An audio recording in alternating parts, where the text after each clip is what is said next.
মেলা মেলা মেলা, সত্যি দমদমে যে কত মেলা হয়, শীত পড়তে না পড়তেই মেলা।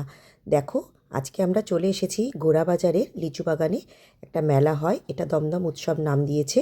তো এই মেলাতে তো দেখো, এটা রাস্তা থেকে দেখাচ্ছি কত দোকানপাট বসেছে। তারপরে বন্ধুরা দেখো, কি আলোর রোশনাই! এটা কি কালী পুজো নাকি মেলা কিছুই বোঝা যাচ্ছিল না। দেখো কি সুন্দর করে সাজিয়েছে, দেখতে পাচ্ছ? তো আমরা আস্তে আস্তে মা মেয়ে মিলে মেলার দিকে ঢুকছিলাম। এই যে এটা প্রবেশ করার গেট। তো দেখো, তোমাদের দেখানোর চেষ্টা করছি কত সুন্দর সাজিয়েছে, দেখতে পাচ্ছ? তো তারপরে আমরা প্রথমেই ঢুকে পড়লাম। এখানে ফাংশন হচ্ছিল। তো একজন সঙ্গীত শিল্পী গান গাইছিলেন, তো আমরা বসে কিছুক্ষণ গান শুনলাম। দেখো, তোমাদের দেখানোর চেষ্টা করছি কত ভিড়, দেখতে পাচ্ছ? ঠান্ডায় কিন্তু মানুষ ঘরে বসে নেই, মেলাও উপভোগ করছে।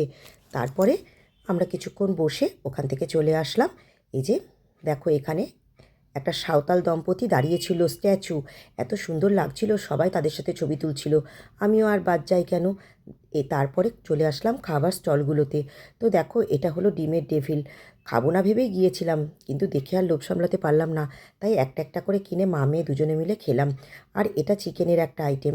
তো দেখো, দুজনে মিলে খেয়ে একটু ভিতরে ঘুরু ঘুরু করলাম। ভেলপুরি, অনেক কিছু দোকান বসেছিল। তারপরে এই যে দেখো, এই যে এটাকে কি বলে জানি না, ফ্যান্সি ব্যান্ড বলতে পারো। এটা ঠান্ডা আটকায়। তো মেয়ের ছিল না, মেয়ে আবার কিনে নিল এটা। আমাকেও বলছিল কিনতে, কিন্তু আমি আর কিনিনি। আমার পড়তে ভালো লাগে না ওসব, তাই আমি আর কিনিনি। তারপরে দেখো, মা মেয়ে দুজনে মিলে একটু ছবি তুললাম। এই যে দেখো আমাদের দমদম উৎসবের গেটটা।